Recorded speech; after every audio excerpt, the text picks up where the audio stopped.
Guys, this time I will show you how to make funnel cake. It's very easy but tastes yummy. Okay, first we need to mix all dry ingredients. 1 cup flour, half teaspoon salt, iodized salt. Oops, that's too much. Sorry. Half teaspoon baking powder and 1 tablespoon white sugar. And then this time we put together all liquid ingredients. After we mix all dry ingredients, give it a stir, and then we go to the liquid ingredients. Here we need 1 cup of milk. Just 1 cup, guys, fresh milk, whatever you had available, okay? Now we have a fresh milk here, 1 cup. If you don't have fresh milk, maybe you can use evaporated milk. And we need the 1 egg. We separate the liquid and the dry ingredients, okay? And then we need of vanilla, half teaspoon vanilla. That's it. And we have to stir this, okay? Because you want to scramble the egg.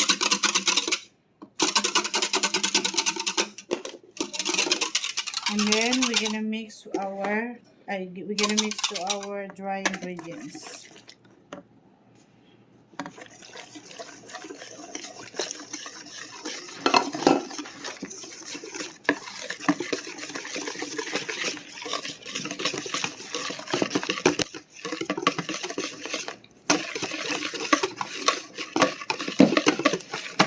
Make sure there's no lumps, guys. So you have to whisk well.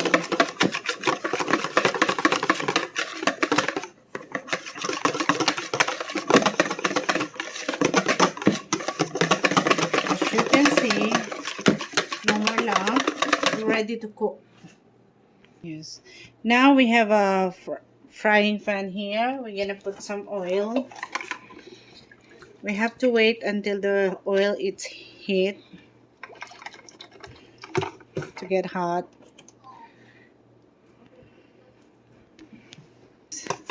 Now guys, let's try if it's our oil is hot. We test. Oops. You see our tiny batter for funnel cake.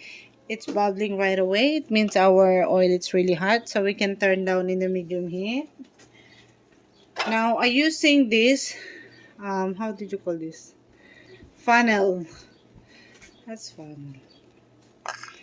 Now, to make it a funnel, watch guys.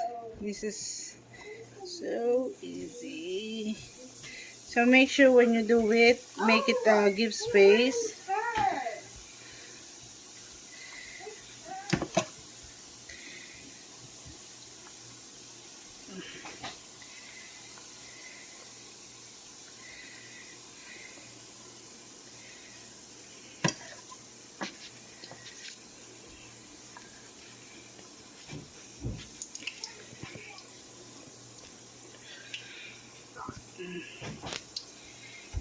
I'm gonna make it one at a time.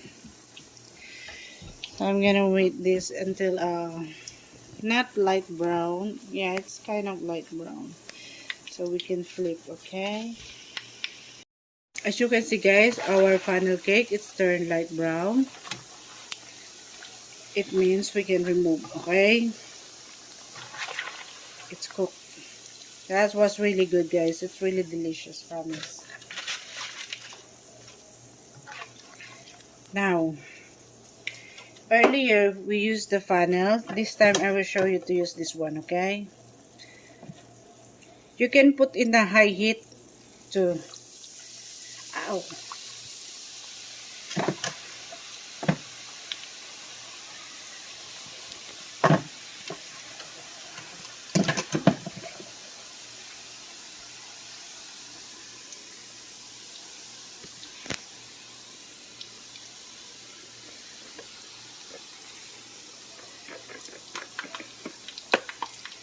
Yeah, I set up my heat for high heat, so we can do it high heat too, okay?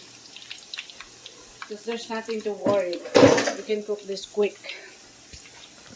But guys, as you can see, it was really good. It tastes crunchy inside, outside, tender inside, and it was delicious. But not yet. We have to put some toppings, okay? Oh my god. That's my diet today, but funnel cake was really good.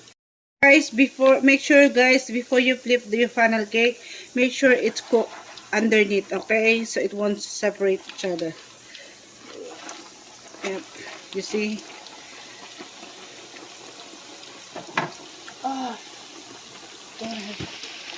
usually you put powdered sugar first, but since I don't have, I'm just gonna show you with after you put powdered sugar, here in America in festival, put powdered sugar first, and then we add this chocolate syrup, okay?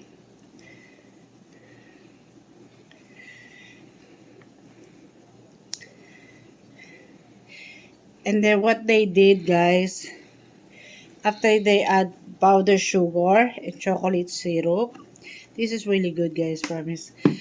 After they add that, you can put also cherry on the top or some icing. What's that? Yeah, frosting on the top too. Or else they put like strawberry flavor. This was really good.